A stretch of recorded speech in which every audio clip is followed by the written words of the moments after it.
Repete esse mantra comigo. Você não precisa adoecer para aprender a colocar limite. Meu nome é Gabriela Azevedo, eu sou psicóloga clínica, especialista em luto e suicidologia. Hoje eu quero comentar com vocês, sobre quanto muitas vezes nós profissionais, por mais que nós sejamos profissionais da área da saúde, psicólogos, o que acontece muitas vezes é que nós temos uma sede tão grande por cuidar dos nossos pacientes, por ajudar as pessoas, que muitas vezes nós acabamos negligenciando a nossa saúde, as nossas necessidades, a nossa própria agenda, a gente acaba lotando, E é extremamente importante nós olharmos para isso, porque cada vez mais eu vejo também o quanto muitos psicólogos, principalmente atendendo psicólogos na própria clínica, eu vejo muitos profissionais, psicólogos, justamente com essa dificuldade de validar o próprio sofrimento.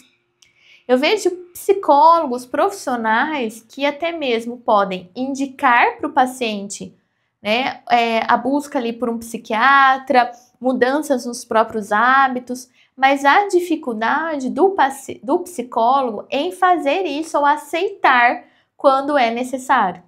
Por um medo, medo de ser considerado um péssimo psicólogo. Ah, Gabi, e se os meus pacientes souberem que eu tomo medicamento psiquiátrico? E as pessoas, os profissionais, acabam também ficando ali, justamente desvalidando, na verdade, o próprio sofrimento.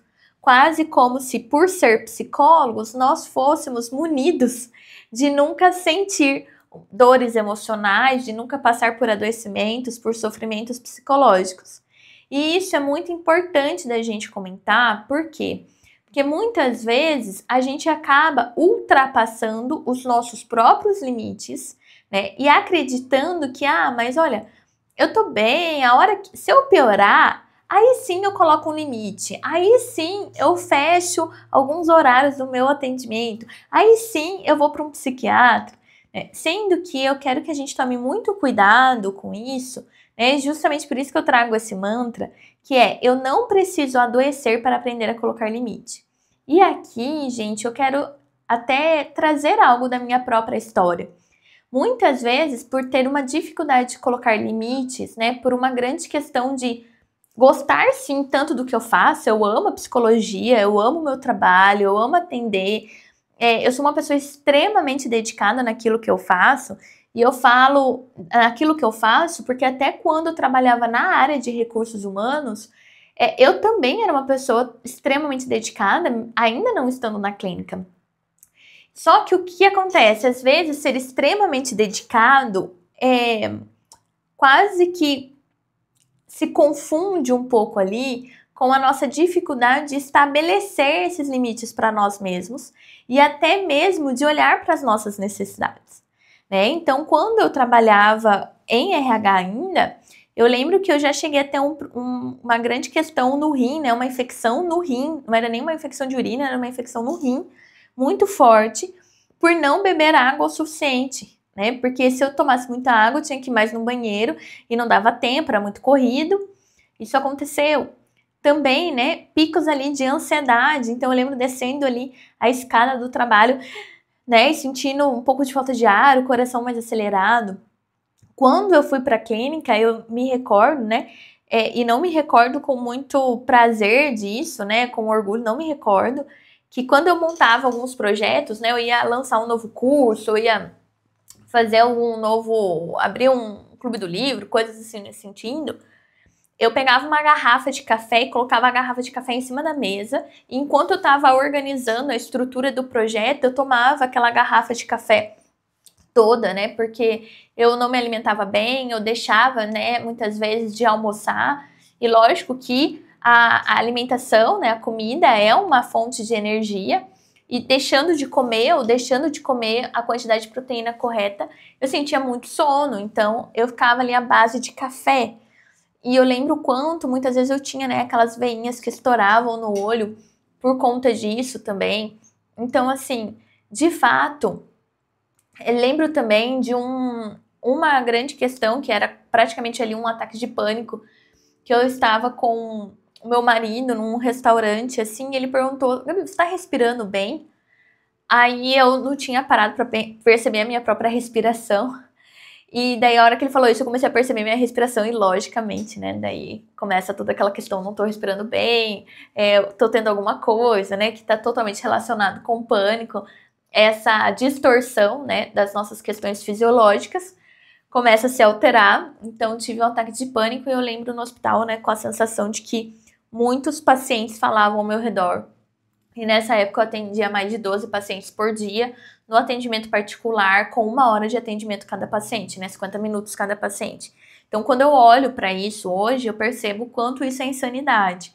Então, quando eu venho aqui repetir esse mantra para vocês, na verdade é um mantra para mim também, né? Que a gente lembre que a gente não precisa adoecer para a gente aprender a colocar um limite, né? Então, foi ali que eu comecei a fazer toda uma reestrutura na minha vida como um todo. Então, ali eu comecei a buscar por nutricionista, ali eu comecei a me alimentar de forma correta, vou na nutricionista até hoje, então eu faço acompanhamentos mesmo, para que eu me alimente, né, com a quantidade de proteína correta, e eu percebo quando a minha alimentação, ela está muito bem, o quanto meus atendimentos ficam bem, a minha energia fica boa, eu termino o dia de atendimento ainda com energia, isso é muito importante para mim.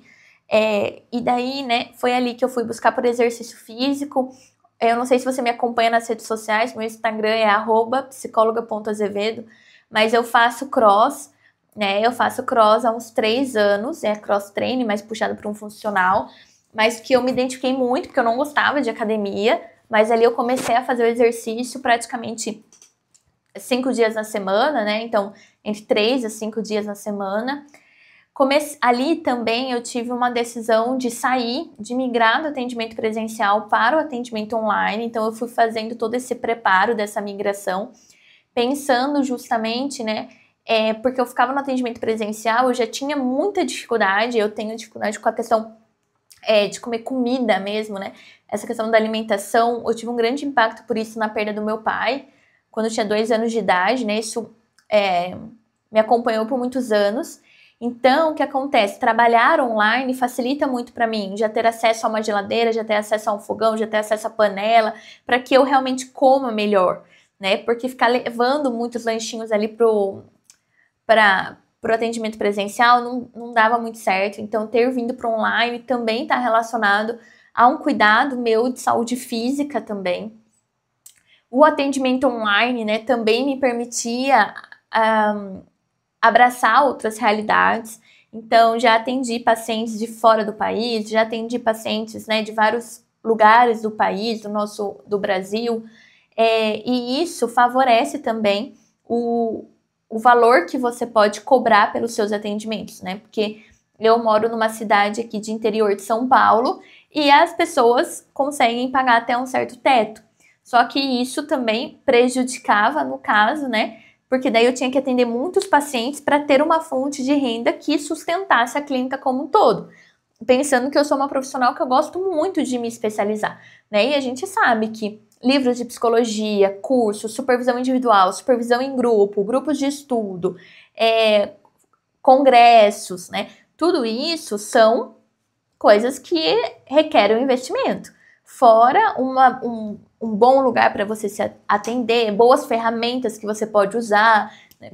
Como tudo isso, uma iluminação, um microfone, um bom computador, tudo isso é muito custo, né? Fora a nossa vida pessoal também. Então, o que acontece? A gente precisa necessariamente pensar nisso. Então, foi quando, né, eu cheguei ali nesse adoecimento, nesse pico ali do pânico, que eu comecei a fazer toda essa reestruturação na minha vida. Além disso, né, daí realmente eu já não atendia mais de sábado, eu já não atendia mais de sexta à noite, uma organização da minha própria agenda. Então, eu não falo, né, sobre lotar a agenda, eu falo sobre fechar a agenda.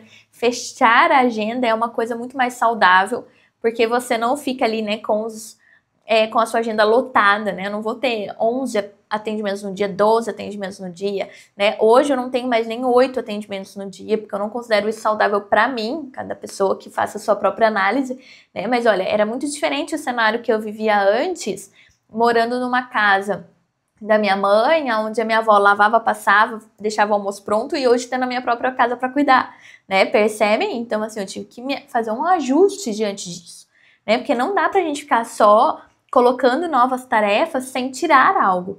Então, eu tive que fazer todo um ajustamento diante desse cenário para poder ter uma boa vida, né? Então, e isso inclui, daí sim, os limites que nós vamos fazendo, né? E os limites são tudo isso que eu venho falando.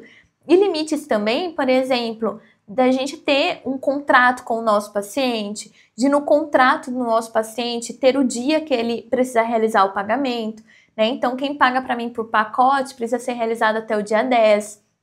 Além disso, limites também, por exemplo, eu sou uma psicóloga que eu não atendo ligação, principalmente porque eu trabalho com crises, né? Então, eu sempre deixo no plano de segurança da pessoa o contato do CVV, o contato do SAMU, contatos de emergência de familiares, de amigos, né? E tenho o meu contato mais pro WhatsApp.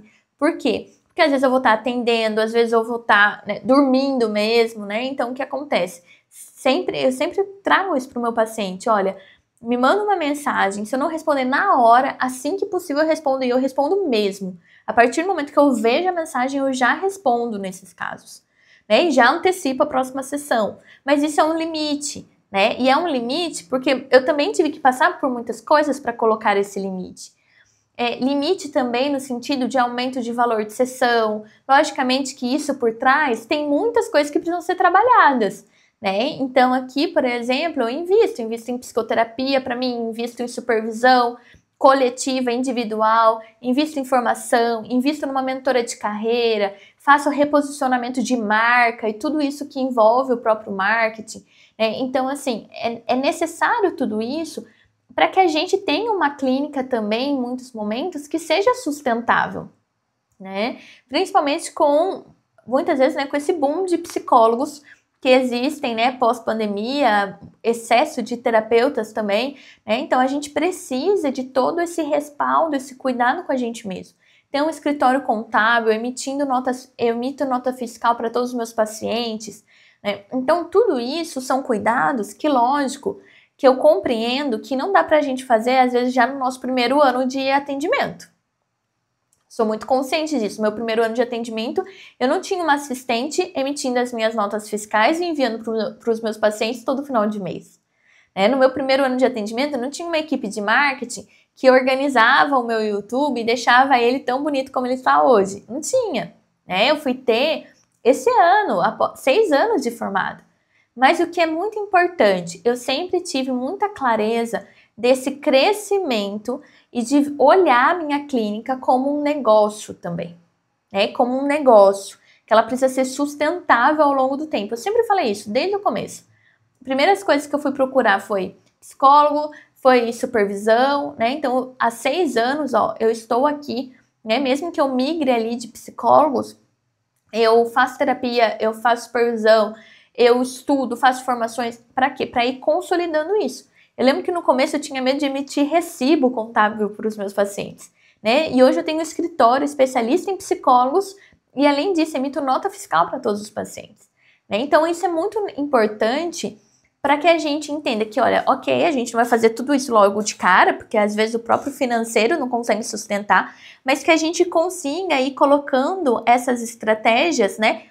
Todo ano definindo algumas próximas estratégias. Esse ano eu vou focar em estudo porque eu preciso me especializar. Agora eu vou focar então em escritório. Agora eu vou focar, né, talvez em tirar umas fotos profissionais para também colocar ali no Instagram.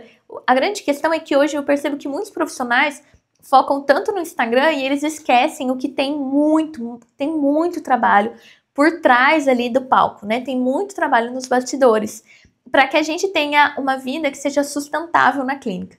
Isso é extremamente importante para que a gente não precise adoecer na nossa própria profissão, né? É uma profissão que ela requer, né, muita empatia, né, muito esse olhar da gente sustentando a dor do outro, e é por isso que a gente precisa cuidar tanto do nosso manejo, da nossa técnica, da nossa disponibilidade interna, né? E para a gente ter uma disponibilidade interna, por exemplo, né, conseguir sustentar a dor do nosso paciente, a gente precisa saber que por trás aqui, né, do palco ali, do momento do atendimento, né, do setting ali, por trás disso, as coisas estão minimamente sustentadas. Porque se a gente não tem isso, a gente muitas vezes acaba incorrendo, né, caindo em algumas armadilhas. Então, por exemplo, é necessário ter um caixa ali da própria empresa, né? E eu falo isso, gente, sabendo mesmo, né? Eu comecei ali, ó, na clínica, eu comecei cobrando R$30. Comecei cobrando R$30, eu pagava 25 na sala que eu sublocava, sobrava 5 para eu pôr gasolina para ir atender, né? Então, assim, ó, eu comecei assim. Então, eu sei que é difícil a gente chegar a ter uma assistente, a gente chegar a ter um marketing para poder pagar um patrocinado.